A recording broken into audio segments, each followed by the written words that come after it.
All right, Adam, thank you for joining us. First off, tell me more about just your start as a Seattle Seahawks fan. Obviously, you're from the area. How long you've been a fan, favorite moments from the past, favorite players. Apparently, you have a ton of memorabilia. And I mean, I'm covered in wristbands from this past weekend. And it's just, you'd think I'd take them off, but I think this is, just subconsciously, I just never want to let go, dude. Just call me Rose from Titanic. No, I grew up in Shoreline, Lake Forest Park in, I guess, 1982 to 2001.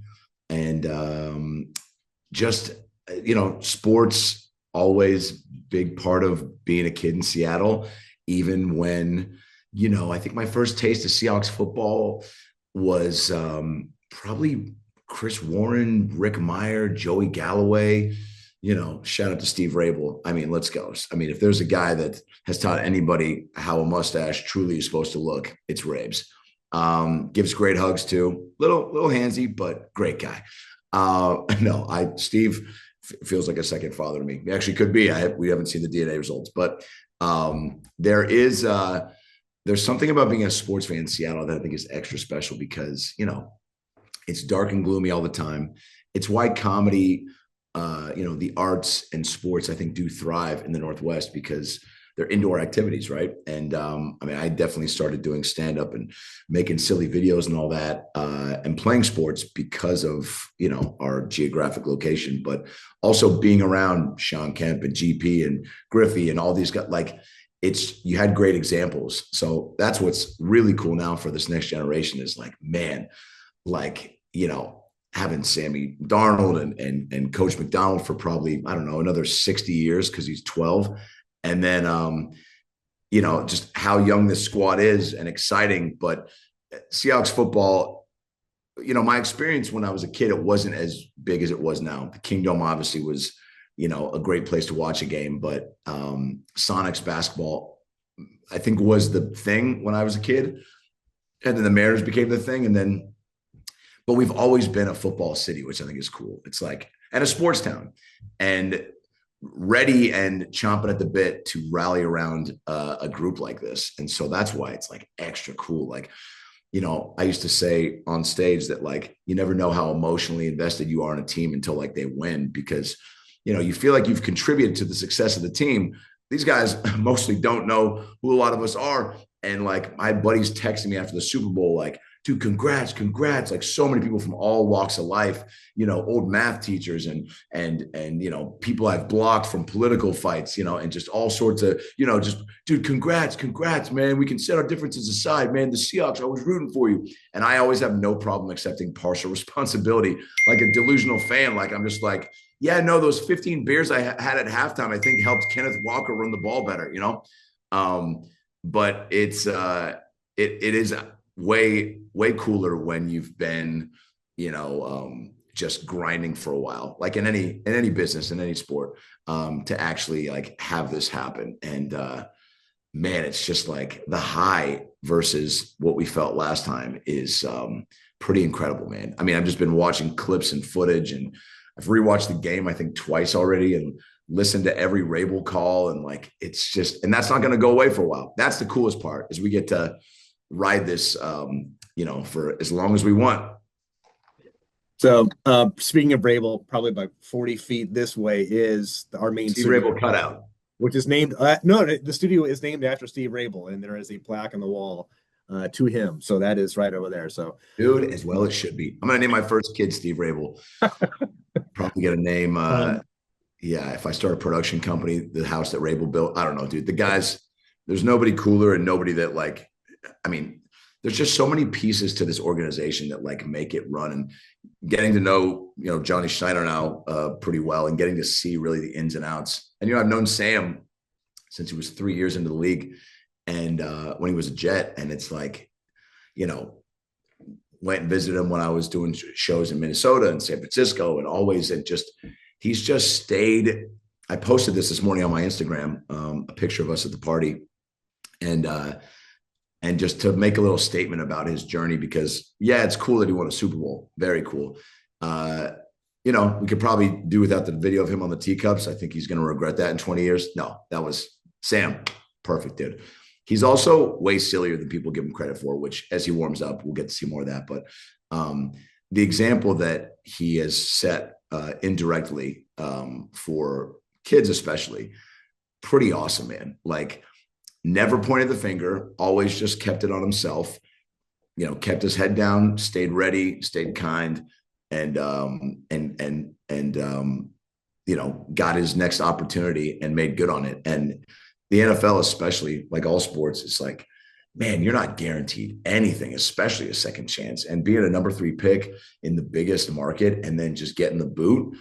I mean, nobody, the amount of montage videos I've seen of people writing him off, it's insane. So, like, you know, for kids to really hopefully see that and take that in, like, you just can't stop. That's what I always tell people in my business too. A young comedian, I go, just don't quit, man. Keep throwing darts, keep trying to be creative and think outside the box and push yourself and challenge yourself. And when it feels like you shouldn't maybe try something or you're afraid to, that's when you should push through.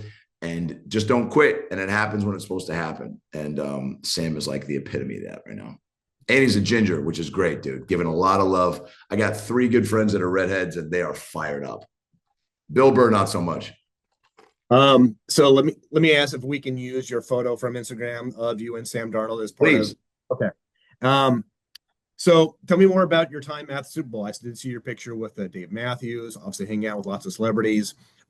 What's it like to get to My wife, the biggest celebrity I know. Let me just give a quick shout out. Love you, babe.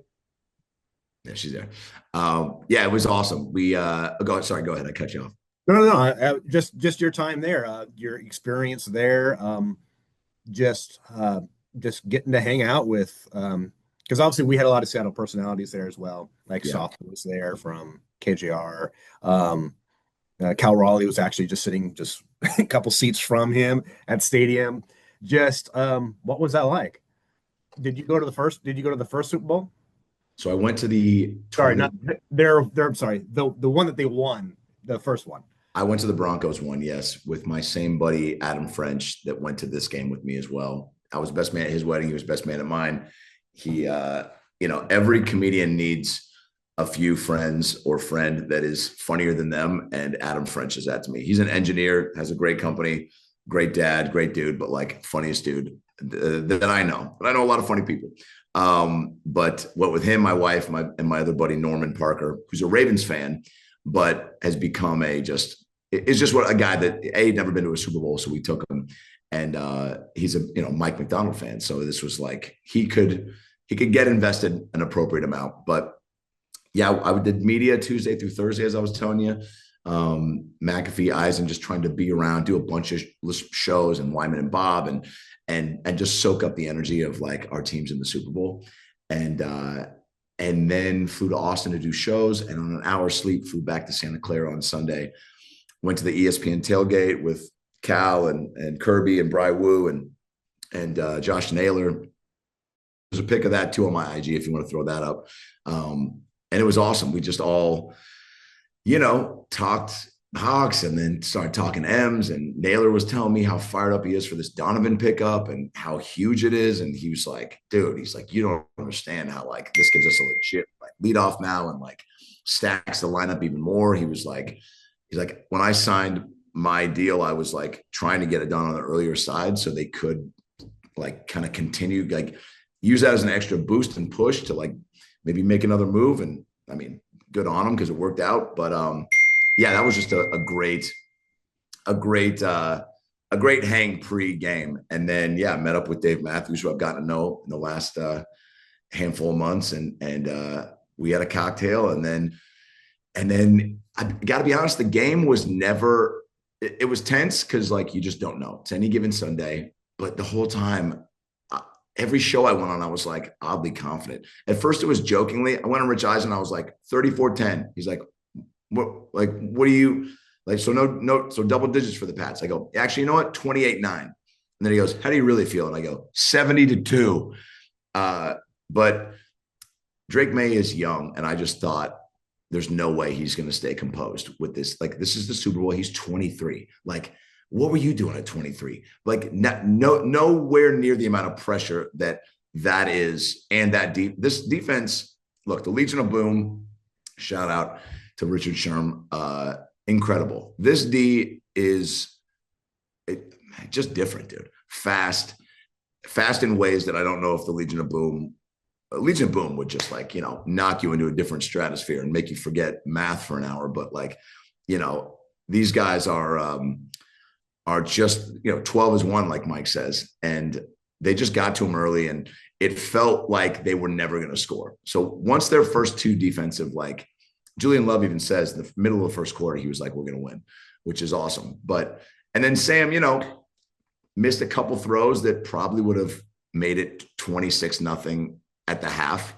But we were very confident. I think it was tense maybe once. So for people watching at home, probably not the best game to watch, but we don't care, as Mike says. We don't care, so stay the course. Mike McDonald here. Stay the course. The game, we just try to do what we do.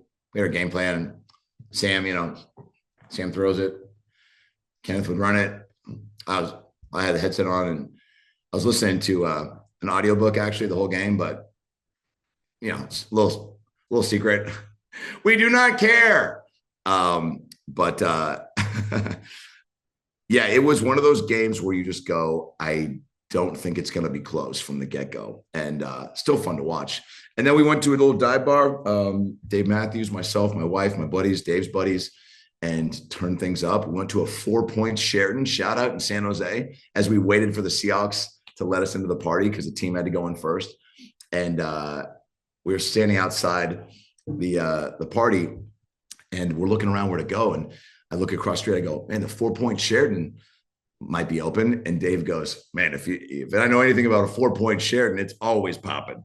Real silly guy. And so I call, and Dave's like, who's this guy? And I go, I'm going to call and see if they're open. He's like, and the woman's like, we're open till midnight. And it was about 10. We went over there for about an hour and a half and had a great time, and then walked over to the party, and then walked in and immediately see Brian Wu. He walks us over to the where Mike McD and Sam and everybody is, and saw the trophy and talked to Mike and talked to Sam. It was just awesome, man. Talked to John for a little bit. He was just on cloud 12. Ludacris was ripping it up, and then T-Pain, and it was just awesome, man. And it was awesome to be around, but like,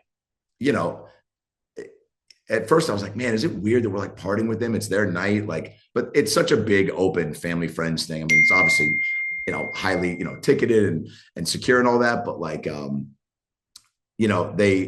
was really cool to see like them, like Sam, especially, like he's all business, man. And he was letting loose, and see Gray Zabel and Leonard and DeMar, like they were just so happy, man. And it's like, they've given us so much to be excited about. Like, so I guess just selfishly, I was like really like a proud parent, like, oh, they're having a good time tonight,